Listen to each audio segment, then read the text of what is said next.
So we know that specificity and realism destroys overwhelm and makes your goals, even as you set them, massively easier to process. And of course, measurement is what keeps you going when you're working on something difficult. The fourth piece is the psychological factor that takes you from a standing start and rockets you into motion. If I had to point out a single advantage that separates the winners from the stragglers, this is it. This is the most uncomfortable piece. The fourth killer of productivity is timeliness. Entrepreneurs start their own business largely so they can be free. Freedom is the number one value and priority of the vast majority of entrepreneurs surveyed, and timeline or deadlines are basically the antithesis of freedom. Having to put a report on your boss's desk by 5 p.m. on Friday is basically the opposite of what we all want as entrepreneurs. There's a dangerous paradox here, that because total freedom means never having to do anything, but never having to do anything results in the opposite of total freedom. Or it gives us the freedom that a hobo drifting has, free to do anything and go anywhere with no pressures whatsoever, besides the whole need for food and shelter, of course. The truth is that 9% of the highest performing entrepreneurs have their cake and eat it too. They love freedom and have an insane amount of it, but they also apply timelines to every single goal they set, without even meaning to. What I'm talking about isn't just slapping a date on some huge dream that's years away from you. These entrepreneurs set proximal goals, which is short-term, highly specific, deadline-based commitments. They highly outperform those who set longer-term, wishy-washy goals. Elite entrepreneurs do this deadline thing with such an aggressive bias that two things happen. One, they never actually set goals without a timeline, so even vague ideas, dreams, and intentions can become a goal. It can't become a goal until it gets a date-specific requirement attached to it. The second thing that happens is that the whole language shifts. Entrepreneurs with this piece have a unique linguistic pattern where they only describe their goals using what linguists call modal operators of necessity. It's something that just has to happen. There's no question about it. While most people, 91% of aspiring entrepreneurs, only describe their goals with modal operators of possibility. For everyone else, big business goals are always floating in the realm of possibility. There's no certainty around the outcome and no emotional commitment. So while you might enjoy some relaxed free time now, you'll never end up building the vehicle that actually creates true freedom and true opportunity. And you know why. The first thing that happens when deadlines are missing is that your ideas sit on your to-do list for months and months, even years. This is what keeps the broken to-do list industry alive.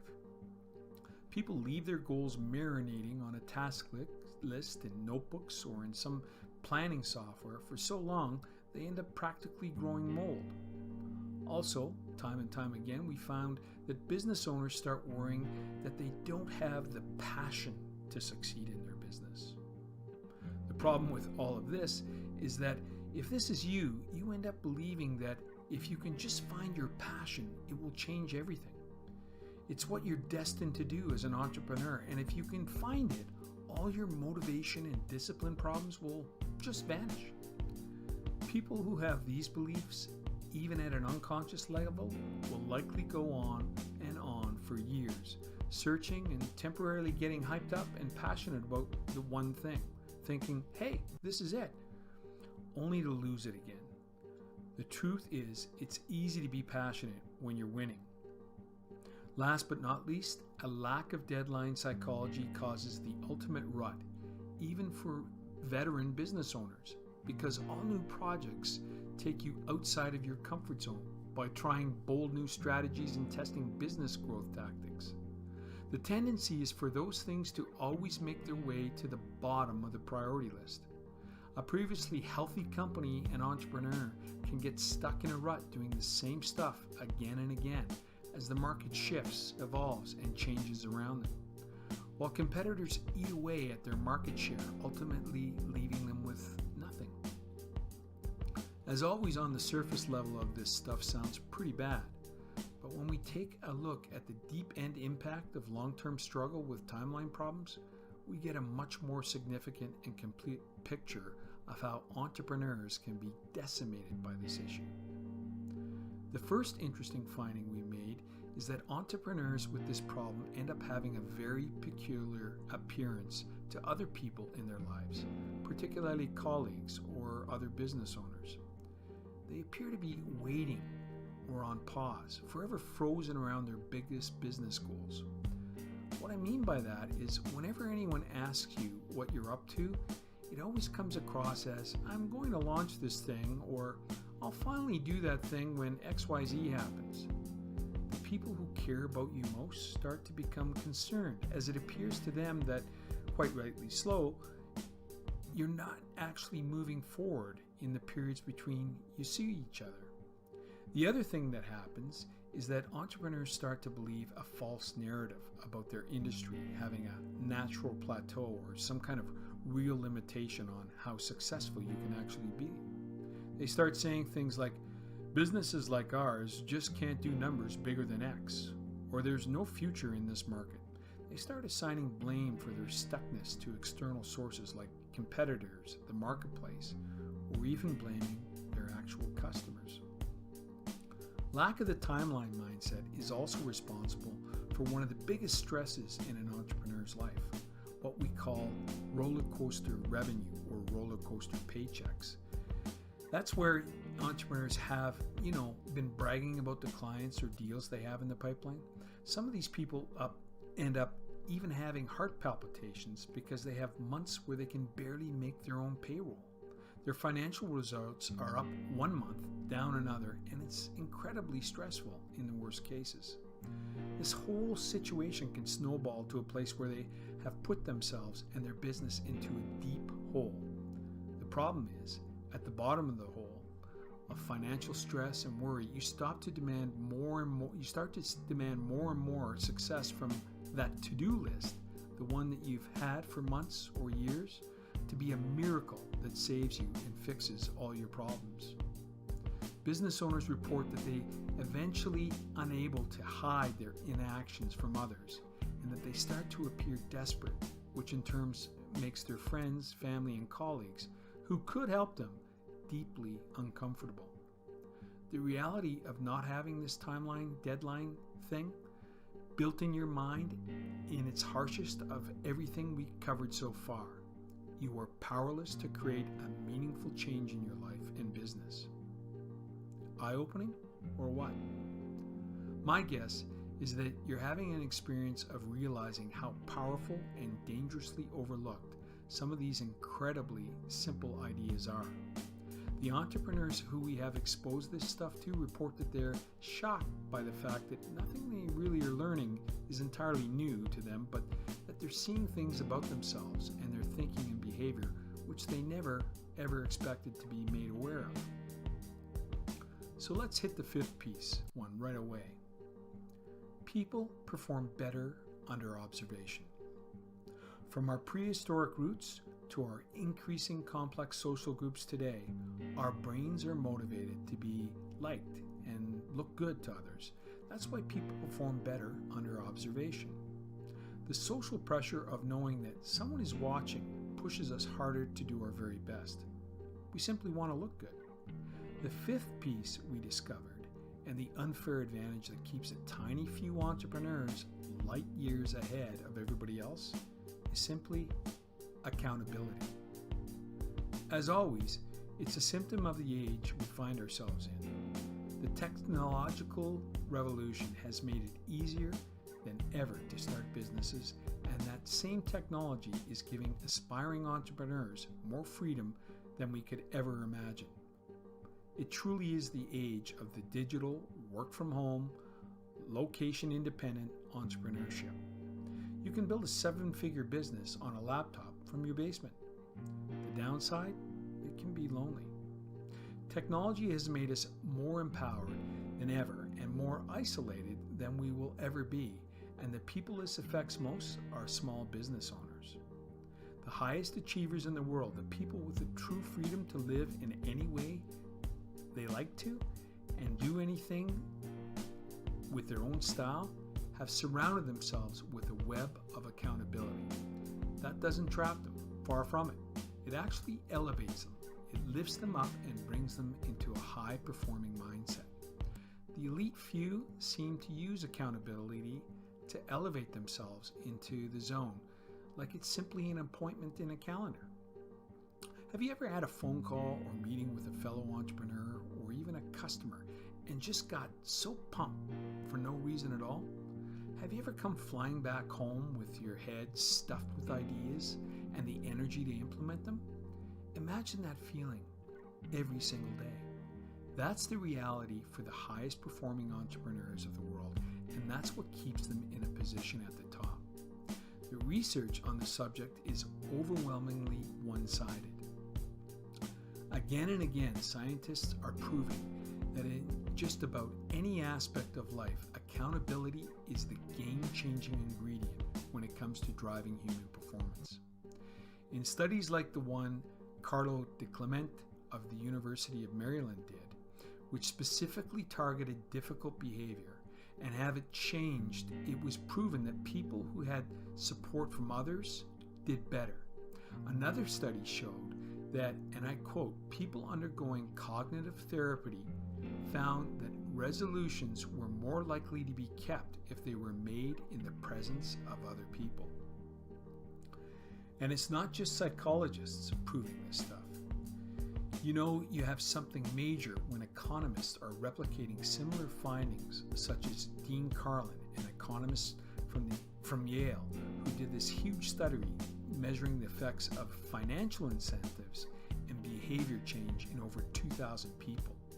What he found is that an accountability-driven commitment could produce nearly a 40% improvement in results, even when financial incentives were already in place. Another study around people's financial savings goals by economist Dina Pomerantz of Harvard Business School showed that people subject to accountability-based scrutiny save nearly twice as much money as others. And all of this just scratches the surface of the research out there.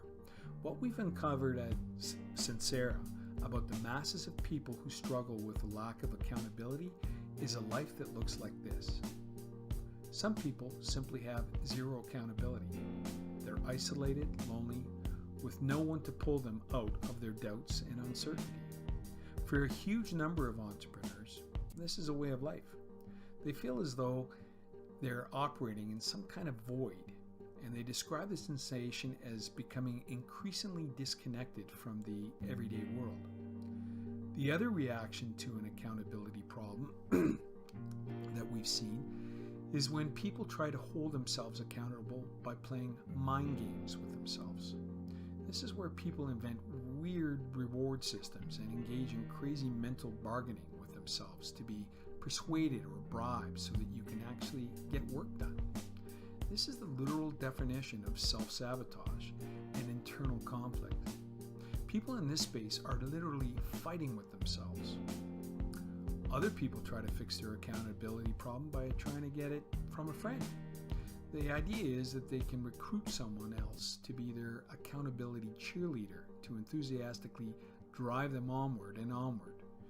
There's a problem with this. That person can be the biggest cause of a slowdown in your progress because when you're relying on them for accountability, you've basically committed to performing only as good as they can imagine you performing. This can lead to a slow friendship death by a million paper cuts. The ultimate question that pinpoints an accountability problem is this: does anyone, and I mean anyone, actually know besides you if you're totally clocking in and out? What I mean is that when you go into your back cave to get your work done, is there another human on the planet who knows? And I mean really honestly, truly knows what goes on in there. And I don't mean what you tell your partner or your spouse about it at the end of the day. I mean, is there someone in your life who knows when you're just going through the motion or when you're actually crushing it. You see the problem? Accountability is such an enormous force multiplier for entrepreneurs, such a critical key to any success that its absence over the long term is catastrophic. You know, life without accountability allows you not to be honest with yourself. As a result, you feel isolated, lonely, and constantly uneasy. And what's driving that emotion? If you're nodding your head right now, kind of associating with this, it's the unconscious belief that you know you're capable of more. It's just that without accountability, you can't do it. The other thing you'll see is people succeeding around you. Entrepreneurs report feeling as though they just never seem to move as fast as others. Their colleagues or friends or people they're keeping an eye on in business, you start beating yourself up asking, why is everything takes 2 to 5 times longer? For me, your confidence in your ability to be an entrepreneur at all starts to erode at this point. Now, the consequences of this is that you actually become afraid to invest in your business. And any advisors or stakeholders like your spouse or partner might be afraid to do that too, because you have no confidence that you will make the investment, whatever it is, worthwhile. You start having fantasies about finding things like amazing staff, contractors, or even courses or guides that really require you to do nothing yourself, but that deliver miracles, results, and growth for your business. Of course, that's your fantasy since you've grown convinced that you can't get things done yourself. The reality is, without accountability, there's no one in your life telling you to pull the trigger on the big thinking or on your most ambitious plans. So you never do. You stay small and afraid. The rabbit hole goes deeper, though, because people here really struggle with accountability, end up splitting their personality in a last-ditch attempt to feed their own accountability. But it doesn't work. It's like having a personal trainer who lets you off working out in the morning because maybe you have a good excuse or you didn't sleep well. You're tired or you're just not feeling it. So they cave and they say, that's okay, take it easy, don't be hard on yourself, there's always tomorrow. That's in the morning. But in the evening, the same personal trainer starts screaming, berating you for being a slacker and for letting yourself down like some kind of insane drill sergeant sent straight from hell to torment you. And all of this is going on inside your mind, defeating your energy and exhausting you during your workday. You go to bed every night telling yourself, insisting that tomorrow will be different when you wake up. You start to put all your faith in turning over a new leaf that tomorrow things will be different. You wake up and do the things you're supposed to do, that you've been telling yourself you want to do. You follow your morning ritual plans, put yourself in a zone and bang out the important work. You resist temptations to be distracted and say no to your bad habits and really get things done. These are all the promises you make to yourself as you lay and go down to sleep. But then you wake up and it's like Groundhog Day. You repeat yesterday's mistakes and bad habits. You end up 24 hours later in the exact same situation, making the exact same promises to yourself. The worst part is when you start unconsciously accepting the cycle for yourself. You start to accept that it's just the way life is and that it's just who you are. You accept that you're not going to succeed. Ultimately, you start chasing epiphany after epiphany. You start spending hours and hours scouring the personal development, business, or spirituality books to find the answers, to figure out what's holding you back, to figure out why you are this way. You have an epiphany and it fires you up with excitement. You think how you finally figured out what the problem is and how you can now finally be productive and creative and turn your life around. But nothing ever changes. And eventually, you have to accept that the only thing standing in the way of your dreams is you. It's heavy, I know, but so many people dismiss accountability as not being important to them. When you look at the 5 pieces in their entirety, it's easy to see how deceiving they can be. They're boring, but they are definitively what makes the difference in turning big, bold, entrepreneurial dreams into actual concrete results. Do you want to know what you can do about it? Are you ready to start building those pieces in your life and experiencing those extraordinary advantages? Click on our mission video on the homepage and let's get started.